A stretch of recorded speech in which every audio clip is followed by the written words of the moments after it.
Welcome back, everybody, to Ravenstar Switching Hour. I'm Solaris BlueRaven. I'm here with my very special guest, Kevin Estrella. And Kevin, you with me? Oh, yeah. Excellent. And is your name pronounced right? Is it Estrella? Yep. Okay, good. I want to make sure I didn't screw that up now. Too late now, right? But yeah, it's been great information tonight. I'm really appreciative of what you have to bring to the plate here. And I wanted to ask you, when you witnessed that UFO back in 2014, did you notice any sound? Was it silent or completely silent? I mean, absolutely silent. Not. There was no sound at all. Okay. It just came from behind the tree and just came right across my backyard. And then after that happened, and I just started doing some real thinking. You know, when Grant said that it was, that they were there for me. And when I started thinking about all the coincidences of what, like of that whole thing, adding it up, plus this, plus this, plus this, first coincidence, it appears within seconds of me stepping onto my deck. That's a big coincidence. Mm-hmm. Third, it appeared from behind a tree, so I never was able to see it. If it just appeared from behind the tree, or if it beamed from behind the tree, or what. It was behind the tree and came from out from there. The third thing, it traveled the exact distance of my backyard. Fourth, it was really close. Mm-hmm. All these strange coincidences. So when he said that they were in contact with me, I started to realize, yeah, that makes sense, because I was singled out. Mm-hmm. And it was also, sorry, what was that? No, I was just going to ask you, did you ever have any premonitions or dreams? Have you had intense experiences prior to that sighting? Actually, I was just going to tell you that that was the next thing I was going to get to. Okay. Yeah. Yep. This is where we're starting to piece all the pieces together. No, actually, going back, when I talked about the craft and how it appeared differently when it was moving away, and it appeared blacker and it had this white vortex. When I spoke to the guys at MUFON, and they asked me about that, and they said, you know what? When you described it the way it was, that was the key for us realizing that what you had saw was an actual physical craft. He says, because anything that's covered in plasma is visible from certain angles, but from other angles that it disappears. You can't see it. So he said that was the key for us. We realized you saw a real physical craft traveling across the sky. That's incredible. And then I got where I found out, the evidence in regards to me being the only one who saw this thing. That's what I found out on the Monday after the weekend, because I was on Rob McConnell's show on the X Zone.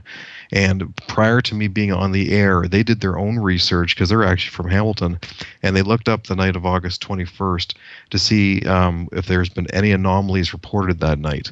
And they check all kinds of websites, for information and stuff. They could find not one thing, absolutely nothing. So as far as a record goes, there was no evidence at all of a sighting that night. So much to the point that the following day I got an email from his producer saying, due to the lack of evidence of your sighting, we're not pursuing your story anymore. Oh, that's not good. Well, actually, it sounded stupid, and I was kind of angry at first, but then I was thinking, this is perfect. This is perfect, because they did the research for me. Mm-hmm. They went out and did the research for me to come to find out the evidence that there was no evidence. Mm-hmm. It's like a miracle. It's like, I know what I saw. I'm not lying. It happened, but this is how it is, and this is how they operate. So that's unfortunate. But I guess if there aren't so many people witnessing it at once, they don't even want to give it credibility, which is really foolish, because so many people have singular accounts of UFO activity. Yeah, and I've ran into so many of them where they, people have said, they've seen, one guy said he saw a craft that was the size of an aircraft carrier, hovering in the sky, and he was the only one who saw it. And he was trying to get other people to look at it, and nobody's looking at it. It's like, hello.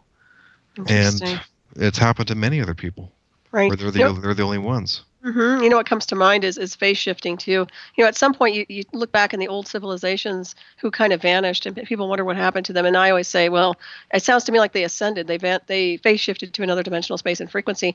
So when people have these encounters, that we touched on this before, that it's really just about the calibration of frequency. And I think that you're just tuned in to the frequency of that craft and the species involved, in my opinion, anyway. That's the way I see it. So it's quite interesting. I think so. Actually, it's funny you mentioned that about civilizations disappearing, because I made recent friends with someone who says he's an Elohim hybrid, and Nice. he said, because he asked the question before too, and he's been on the base on the other side of the moon, and he works with the Galactic Federation. He said that that's exactly what happened, like the Aztecs. He says, why do you think that the Chichen Itza pyramid is flat in the top? It's because they all went to the top and they were beamed away. They were basically they were done on Earth, and they were beamed back to their original place of origin. I don't discount that at all, because everything is vibration and sound and frequency, as we were talking about earlier. It's all about consciousness. It's all frequency. And once you know which frequencies to use and work with, you can go anywhere in the cosmos. So it makes sense, but not everybody knows that, and that's the thing. I think starseeds know it. Beings like us, who are old souls or whatever you want to call us, beings who just have a connection to the full light universe, what I call the full light akashic. So that gives us the database of information that's not skewed by man, so to speak. Yes. I go on and on about that, but Yeah. but what kind of vibe did you get from the craft? It sounds to me, obviously, you had a good vibration. You didn't feel nervous or fear. What was the transmission that you felt from that? When I saw it, I did not blink the entire time. I did not take my eye off it. And all I was looking at, going, saying out loud, "What is that? What the F is that?" Right. I was bewildered. Right, And I did but not not afraid. But you weren't afraid. No, I was amazed. I was absolutely amazed looking at it, because I was like watching it going across the sky, going, "What is that?" And I would not blink, because as I knew this moment was only going to last for a certain while, and I didn't want to miss a second of it. I did not blink. I stared at it the entire time I was going, trying to comprehend what it was I was looking at. And as I said, it took me 6 months to finally be able to piece together all the elements to it of what I was looking at. I didn't realize until 2 weeks later that what I saw was two-dimensional. Because I was thinking there was something strange about that thing I saw. What was it that was really strange? My goodness, it was two-dimensional. It was weird. So piece all this stuff together. Now, here's where we get into synchronicity. I do have ESP. And I really became aware of ESP around year 2011, where all of a sudden there was all these coincidences happening where I'd be thinking about somebody and all of a sudden they'd be phoning me, or I'd phone somebody and they say, "Oh my God, we were just talking about you," or stuff like that was happening all the time, to a point where it was like it was crazy. It was like really where I became really aware of my ESP abilities. Now, I had my largest ESP ability or moment that happened it was August 11th, 2014, and what happened was that it was Robin Williams' death. Now, what happened was that he died on a Monday, and it was a Sunday, the day before. It was around 11:30. I was just washing dishes when all of a sudden I felt like I was hit with this wave. It hit me really quickly of intense sadness, seeing Robin Williams' face in the movie Bicentennial Man. Did you ever see that movie? Oh, a long time ago. Yeah, where he plays an android who lives for 200 years, and then he decides he wants to die because he's tired of outliving the people he loves. In the last scene you see in the movie, he's lying in bed, dying. He's got that sad smile on his face, and the camera is just slowly panning away as the life is leaving his body. Well, that's exactly what I saw, and I felt this intense sadness seeing his face. And I was thinking, oh my God, I'm really sad right now. I really got to watch this movie. I was just so overwhelmed with the emotion, and I was thinking, oh God, it feels so sad, and I couldn't get the image was burned in my mind of seeing him, dying, and I just felt like I had to watch that movie.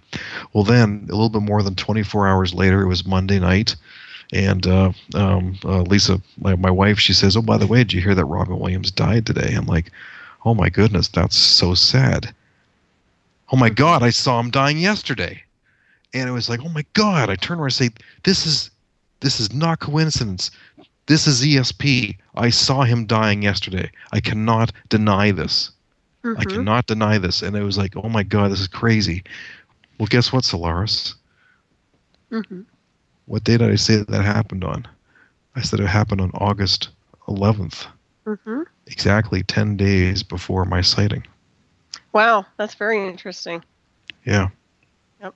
And that's interesting how you tune into things. Well, you are obviously very psychic, and once again, there's that global collective that people can plug into too, which I suspect most people should probably fine tune and pick and choose what they want to pick up on. But that's really interesting that you were picking up on that and the frequencies involved. I know in the past I picked up on frequencies and signatures of areas where people have transferred out, gotten murdered or something, and I knew what had happened because there's an imprint signature. So I understand that clearly. And I also understand that Hamilton, or maybe it isn't, but I heard that it was haunted. That's a haunted area where you live.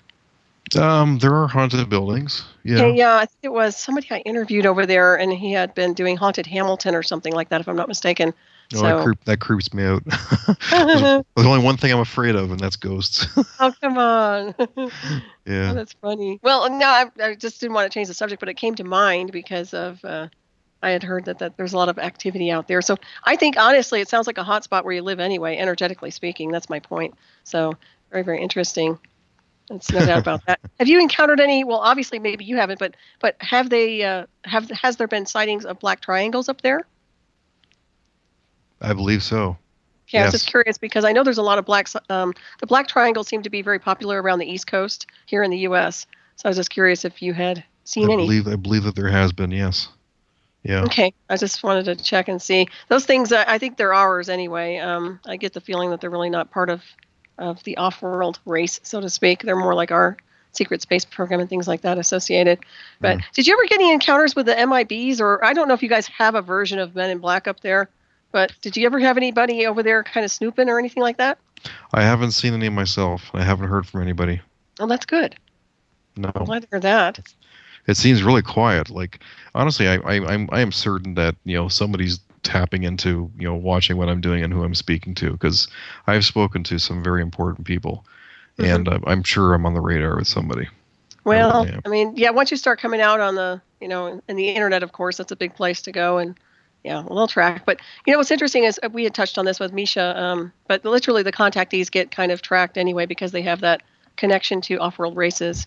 And there's always that database of information they want to extract. And that's why I mentioned the MyLabs, because MyLabs are notorious for extracting data from contactees. And they'll do that through many various forms of communication and they also use synthetic telepathy and psychotronic weapons, and I'm real familiar with those. So another thing is, you said that you are psychic, but do you have telepathy? Are you telepathic? No, I wish I was. I wish I could read women's minds. I really do.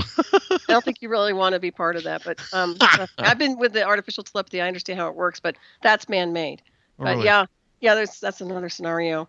But yeah, there's a lot of technology out there, and this is another thing too. See, it kind of dovetails into what they're doing. There's the technology we have with the Secret Space Program and the Advanced Black Technology departments, and then there's the off-world species who are more pure, in my opinion, pure consciousness and pure energy, which I think everybody should steer towards versus the low. I consider it to be kind of a lower astral. What's going on with the covert departments right now? So kind of like just messing around with things that aren't in the highest good for everybody's evolution. And I was going to ask you encountered Chris Bledsoe, or? Yes, I did. Okay, so what's the story behind him?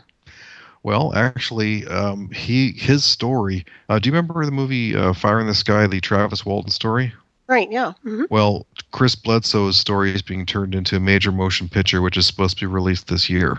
Oh, wow. What's it called? I don't know yet. I'm not sure. It's being done through Warner Brothers. Mm-hmm. And as Grant has put it, to quote Grant, Chris Bledsoe will be the most important and well-known person in the UFO world in the next 10 years. Interesting. I was trying to remember his case. I think he had something to do with some kind of a creature or something. I can't remember now. Well, actually, it was 3 UFOs that landed, there in a fishing trip, and all this crazy stuff was going on. They thought it was the end of the world because these craft were landing all around them, and then they're driving their truck, and then there's an alien that's running on all fours behind them and grabs onto the back of the truck, and they fly over the top of a hill and had to slam on their brakes because here is a UFO that's right in front of them. And it's this crazy, wild story of things going on. But, Chris Bledsoe was, he had missing time. He was gone for like 4 hours, and he thought he was only gone for half an hour.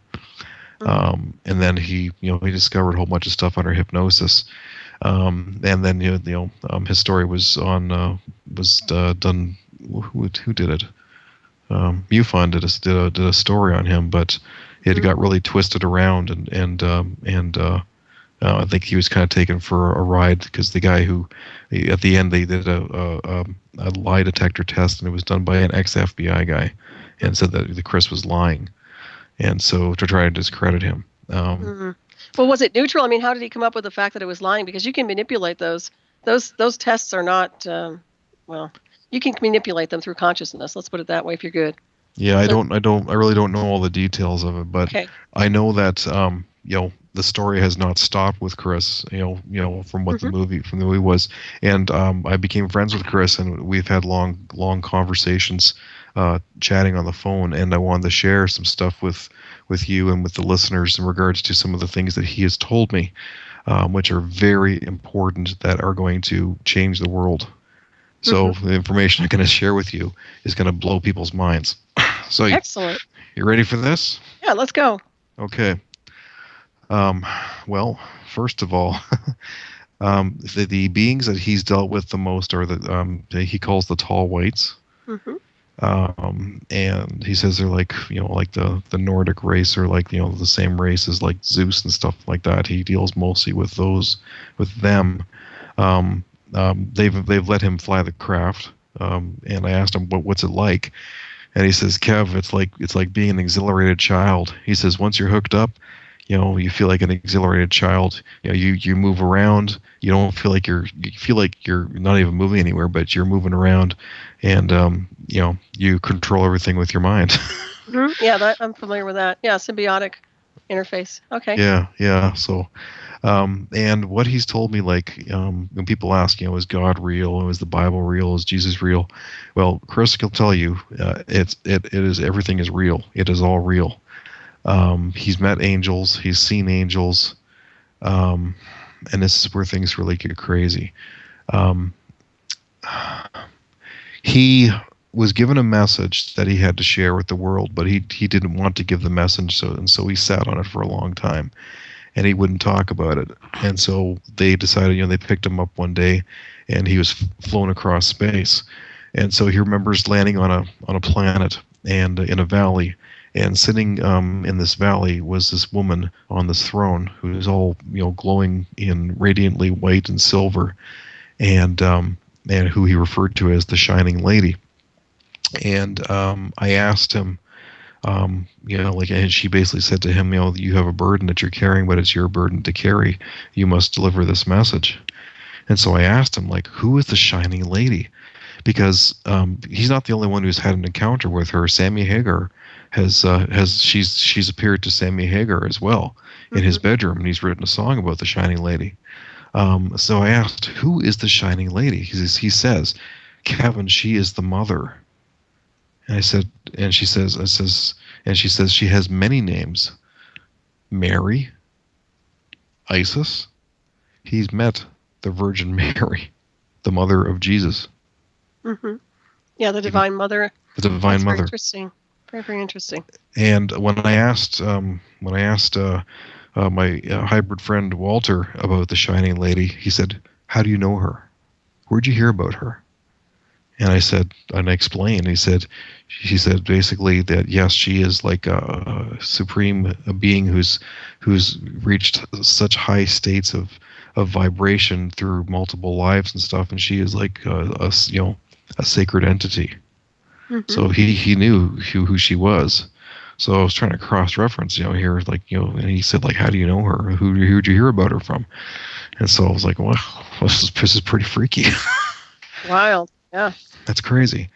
And so a couple other things that Chris shared with me, people are always asking, well, let's have some real evidence. We need some real evidence of a sighting and stuff like that. Well, he's got the smoking gun. He has on video and on audio a 2-hour interview with these beings. And what happened was that a portal opened up on his property, and the being stepped out. And there were several witnesses who were with Chris, and they actually went in with him, and they filmed and on audio. they had interviewed this being inside. They went to the portal and they disappeared for several hours and interviewed this being, and they have it all on video and audio. Chris has copies, and the government has copies. Wow, what year was this that happened? It happened about 5 months ago. Oh, wow. That's interesting. So when is that going to be released? Well, it's not. Oh, well, that's a drag. Yeah, it's in high security, high stuff. And he was just reading some of the the written dialogue from the transcriptions, going back and forth. And one of the first things they asked him, Chris, where would you like to go? Would you like to go to the backside of the moon, or would you like to go to heaven? And he was given those options, and so they chose to go to the backside of the moon. And then there was some conversation going on, communicating with the craft. They could look up the sky, and they saw this massive craft to the left-hand side of the moon that they were communicating with about, basically boarding onto the craft. Mm-hmm. The craft had a name. Its name was Thomas. Like almost like it was at its own consciousness, and they're communicating with this craft. And so they have this long interview with this alien, and he has he's documented it. So it's mind blowing. It's crazy stuff. And so I'm trying to think. It's interesting data. I just wish that there was a way to release it, because it's unfortunate that this gets confiscated. The problem we're having with a lot of this black technology is that we know it exists. We know there's a secret space program. We understand that there's all this stuff happening here simultaneously, but yet we're not able to show everybody, until they're obviously wanting to release information. What else comes to mind is the Billy Meyer contact reports. He had similar encounters with quote unquote Pleiadians, or so he said.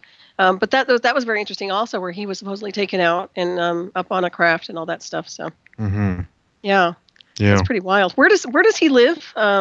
North Carolina. Okay, so yeah, that's a hot spot too, from what I understand, for UFOs. Yeah. That's really interesting. Did you ever get to go visit him over there? I'm going to someday for sure. I really want to. Yeah, I need to see him. Yeah, you probably should. Well, I wanted to go to Skinwalker Ranch, but I don't think anybody can get over there. So to have access from Bigelow or something. But that's a place I want to go check out. Isn't that the place with UFO sightings and weird creatures and stuff? Yeah, I think there's a lot of covert technology there. I think they're just working experimental technology. Exotic craft is my impression. I think it's all ours. I think it's just exotic. And they do open gateways, and we do have, and this, I'm sure, but we have ley lines all across the planet here. So we do have stargates that can activate through consciousness frequency. So many different things. Yeah. It's quite interesting when you start going there. But that's fascinating information. Thanks for sharing that. Well, there's a couple more things I'm going to share too. Okay, good. Go ahead. I didn't mean to interrupt you there. Go ahead. Yeah, because he told me that because they've already contacted me once, that this isn't the last time they will come back. So I'm really excited about that, but also kind of nervous, because I'm always looking at nighttime, wondering if I'm going to see an alien in my house and say it's time for you to go. So I live under this anxiety. I wouldn't call it. I'm not scared. It's just like this anxiety of when are they going to come back? I really want to talk to them. Mm-hmm. And so I keep telling them, please, when you're talking to your friends, mention my name. Get them over here sooner. Okay, so you want to break orbit? Is that it? I want to meet with them. I really do. I need their help. So and I asked him, like I told my son, my older son, about it, saying about that they're going to be back, and he's really excited because he says, "Oh, I want them to bring me one of the hoverboards from Back to the Future." Oh gosh, that's funny. Well, what's even more funny? I told Chris this jokingly, and he turned to me and he said, "You know what, Kevin? They have that technology." And then he went on to describe how the tall whites use these hoverboards that they have, and they can go from 0 to 100 miles an hour within like 1 second.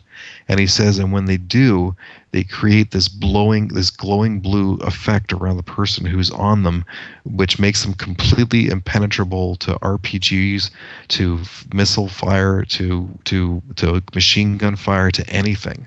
And I said, how do you know this? He said, they demonstrated it for me. Well, that's interesting. Well, I hope the hoverboards are better than the ones they've created here. I don't know if you're familiar with all those ones blowing up, but no. Oh gosh. Yeah. Oh wait, yeah. Oh yeah, the ones like where you put your feet on it Yeah, they just called them a hoverboard, but they were just having all these fires and house fires and Yes, I heard terrible. about those. Yeah, Oh yeah. yeah. I was No, trying to these have are. humor here. Oh, go ahead. Yeah. So he's telling me about this stuff, and then he's told me some other, like he's told me some really strange things that are happening. And we talk about metaphysics because he's a good friend now with an old like his colonel.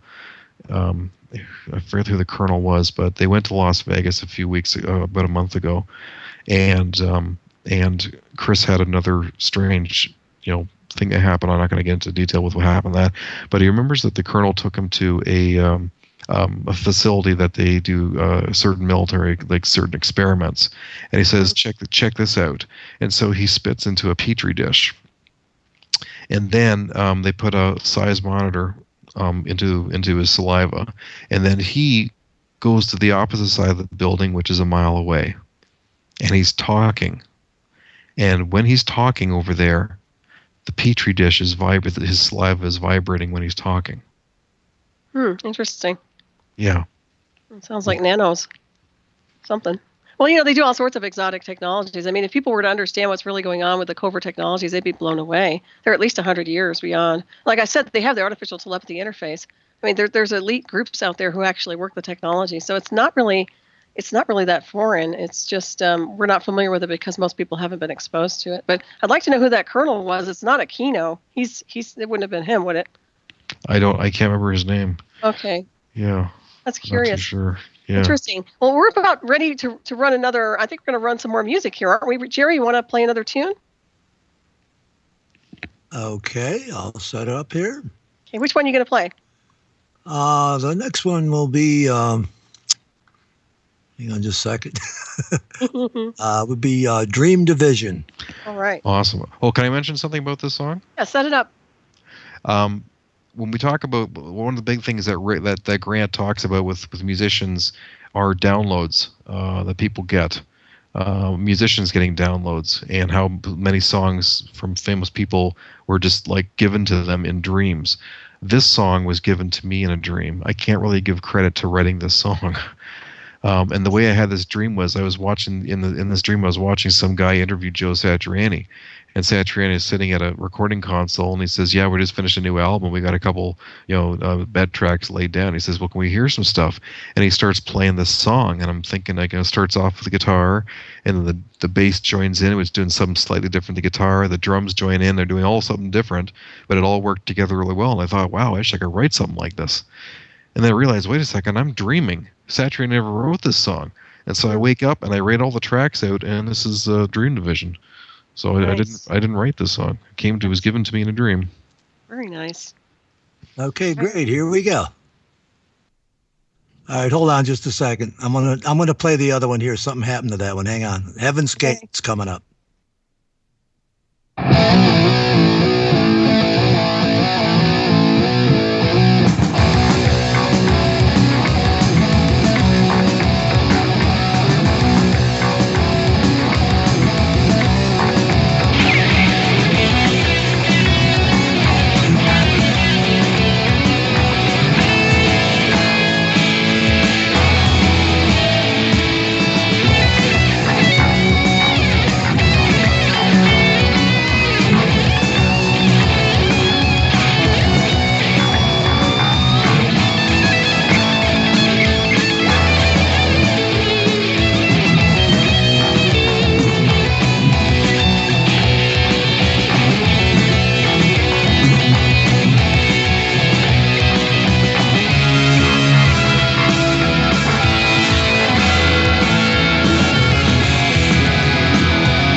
Nice.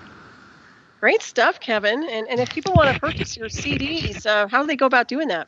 You can go to www.pyramidsonmars.com. Awesome. Everything is there. I love it. That's great.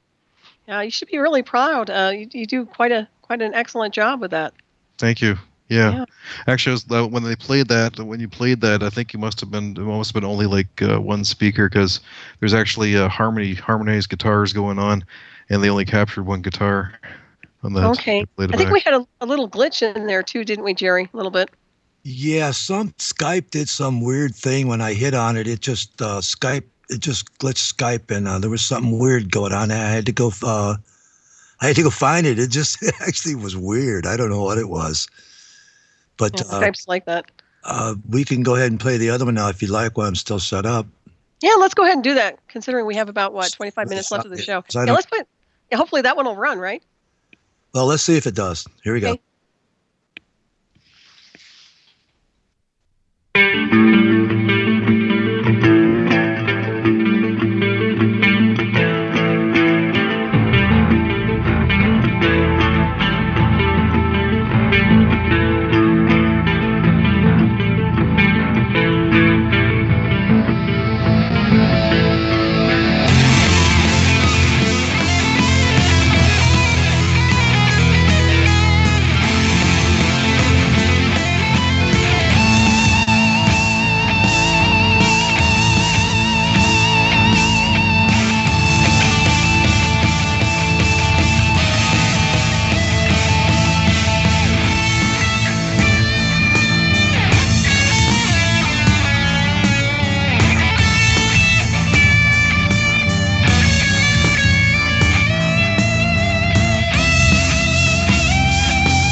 Very nice. That's just awesome music there, Kevin. Boy, for one man, you make a lot of noise. I love that song. It's great. Yeah, I really like that one. Yeah. And that's the one you said was just kind of channeled, huh? That was channeled. Yeah.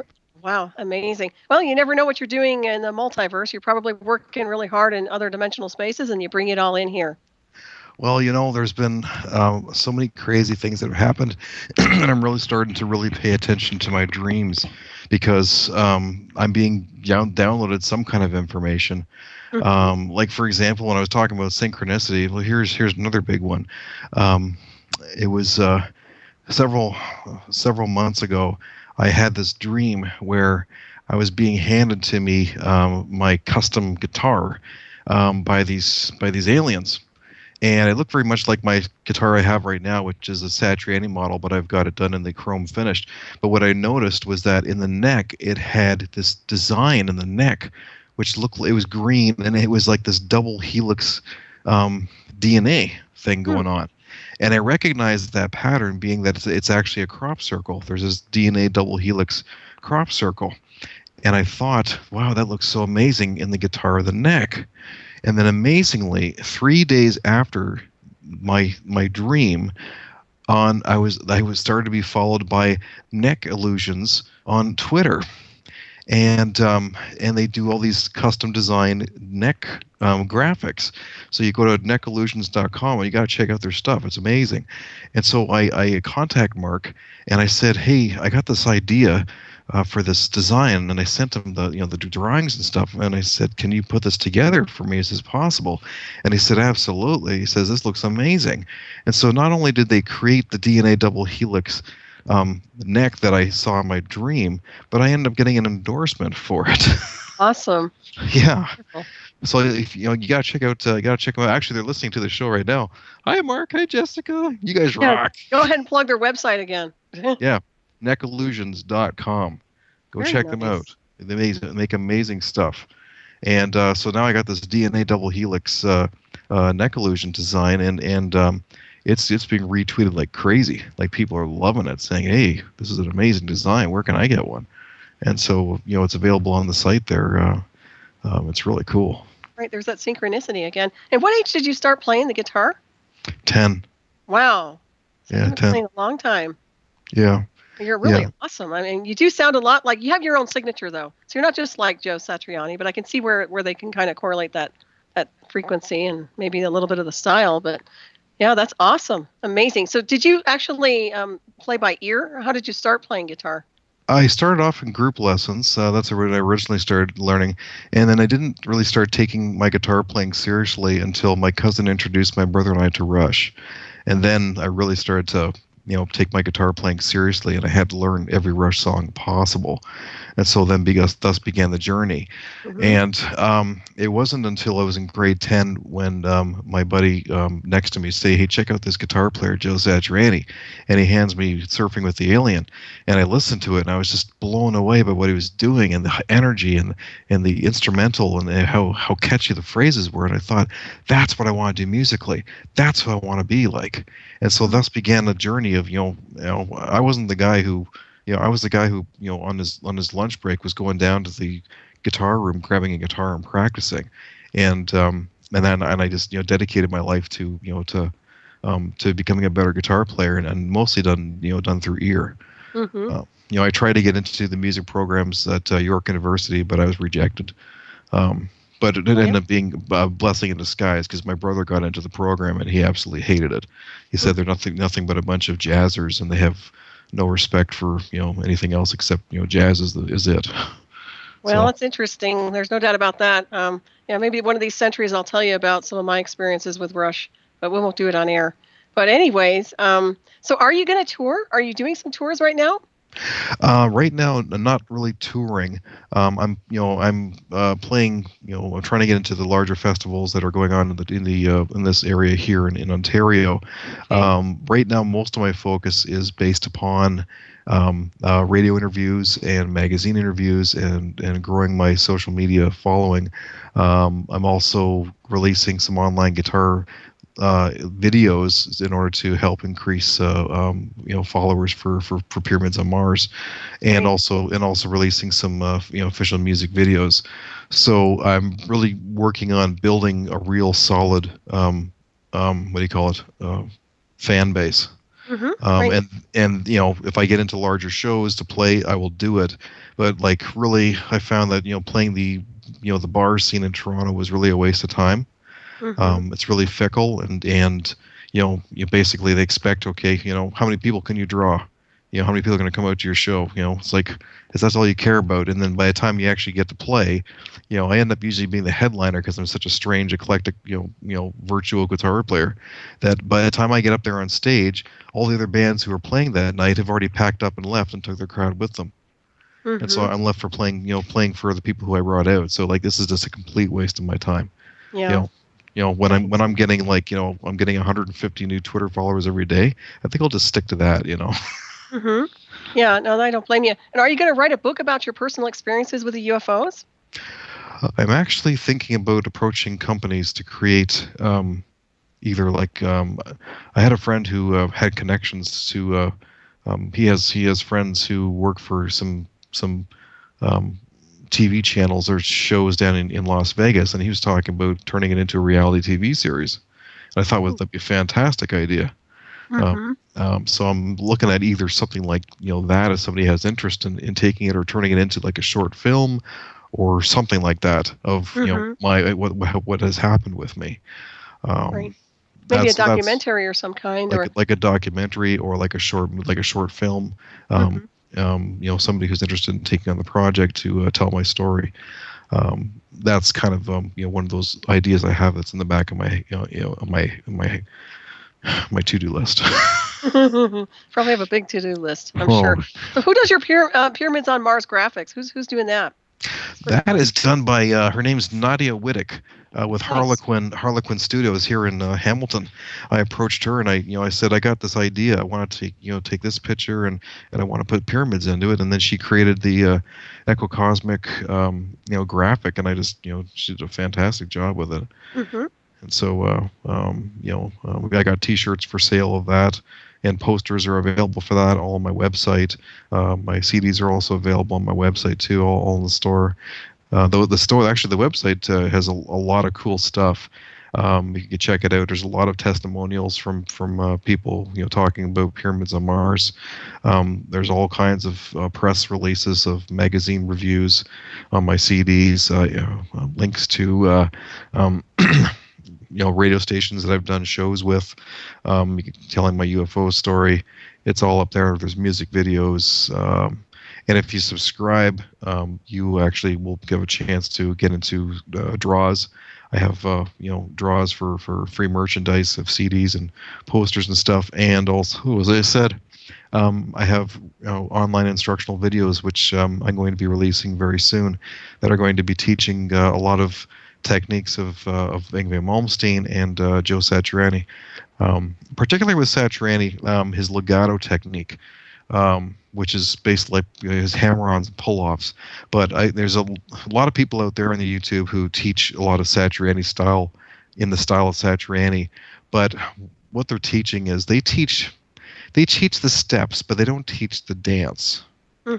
I studied the dance because I understood. I read a article with him in a new Guitar Player magazine 12 years ago when he explained his thought process of floating ball of mercury, and then that's where everything came together. And I practiced for years legato technique, so I will actually going to be teaching people the dance of how to think like Satriani to be able to play fluidly legato style like him. I think that's really nice. What I like to see also is people putting their own frequency and signature into their own music, though. I do think it's nice to be able to play other people's work, don't get me wrong, but I like to see uniqueness insofar as taking your own vibrational frequency and signature and creating your own dance. That's just me, though. Well, I totally agree with you. And I find my problem is, that's why I stopped listening to guitar players, is a lot of guitar players tend to focus more on technique and not so much, like, I have a hard time feeling a lot of emotion from a lot of guitar players because it seems to be void of emotion, a lot of these fast guitar players. Right, yeah. And that's not, for me, it's not about speed or how many notes I can play or how fast I can play in the guitar or how complicated.